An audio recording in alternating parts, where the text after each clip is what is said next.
ఇది కేవలం పిఆర్క్యూ చరిత్ర కాదు, ఇది ఉపాధ్యాయుల చరిత్ర.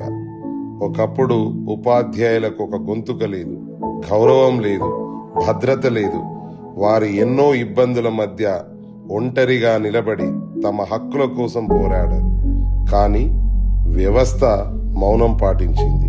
అలాంటి సందర్భంలో ఏర్పడ్డ సంఘమే పిఆర్టీయు. ఒక ఉద్యమం ప్రారంభమైంది. ఒక నాయకుడు ముందుకు వచ్చాడు. ఆయన వెంట వేలాది ఉపాధ్యాయుల బలం చేకూరింది. పిఆర్టీయు ఆవిర్భావం చరిత్రలో ఒక సంఘటన మాత్రమే కాదు, ఇది ఉపాధ్యాయుల హక్కుల కోసం మొదలైన పోరాటం. పిఆర్టీయు వ్యవస్థాపకులు శ్రీ సామల యాదగిరి గారు ఉపాధ్యాయులను ఒక్క తాటిపైకి తెచ్చి ఒక్క గొప్ప వ్యవస్థను స్థాపించిన మహనీయుడు. మొదటిసారి ఉపాధ్యాయులు తమ పోరాటంలో ఒంటరిగా లేరు, వారు పిఆర్టీయు కుటుంబంలో భాగమయ్యారు.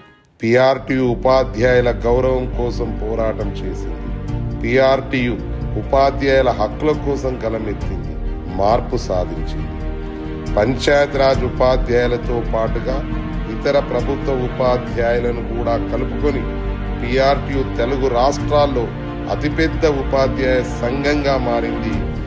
పిఆర్టీయు సభ్యుల పోరాట స్ఫూర్తితో ఉపాధ్యాయుల జీవన ప్రమాణాలను మెరుగుపరిచి ఎన్నో ఉత్తర్వులను తీసుకొచ్చింది. శ్రమకు గౌరవం కల్పించి మరెన్నో విధానాలను అమలు చేసింది. ఉపాధ్యాయుల భవిష్యత్తుకు భద్రతకు ఇది తొలి ప్రయత్నం. మహిళా ఉపాధ్యాయులకు కుటుంబం మరియు ఉద్యోగం మధ్య సమతుల్యత ఏర్పడింది. అందమైన ఆరోగ్య సంరక్షణకు హక్కుగా మారిన విజయం.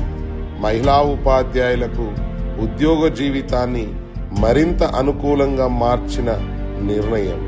ఉపాధ్యాయుల వృద్ధాపంలో ఆర్థిక భద్రతను పంచిన చట్టం అమలులోకి తెచ్చి ఉత్తర్వులను ఇప్పించింది. ప్రత్యేకంగా కేజీబీవీ ఉపాధ్యాయునిల కోసం సాధించిన పెద్ద విజయం. ఇవి చట్టపరమైన మార్పులు మాత్రమే కాదు, ఇది వేలాది ఉపాధ్యాయుల జీవితాలను మారుస్తున్న విజయాలు.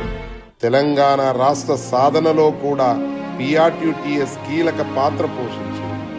తెలంగాణ రాష్ట్ర సాధన కొరకై తలపెట్టిన సకల జనుల సమ్మెలో 42 రోజుల పాటు ఉపాధ్యాయులు పాల్గొనేలా చేయడమే కాకుండా 2013లో 30,000 మంది ఉపాధ్యాయులతో ఇందిరా పార్కులో గర్జన సభ నిర్వహించి తెలంగాణ ప్రజల్లో ఉద్యమ స్ఫూర్తిని నింపింది పిఆర్టీయు.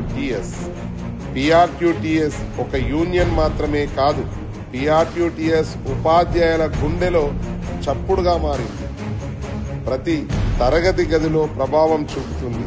తెలంగాణ విద్యారంగ భవిష్యత్తుకు రూపుదిద్దుతుంది. పిఆర్టీయు గట్టిగా పోరాడుతూనే ఉంటుంది. వాటిని రక్షించడానికి పిఆర్టీయు నాయకులు ఎల్లవేళ కృషి చేస్తారు. మన ఉపాధ్యాయులు చేయాల్సిందల్లా మన దగ్గరికి వచ్చే బీద పిల్లల విద్యార్థులను తీర్చిదిద్ది మంచి విద్యా ప్రమాణాలు వాళ్లకు నేర్పించి సంఘంలో సమాజంలో ప్రయోజకులుగా చెయ్యాలని చెప్పి ఉపాధ్యాయులందరినీ కోరుతా ఉన్నా.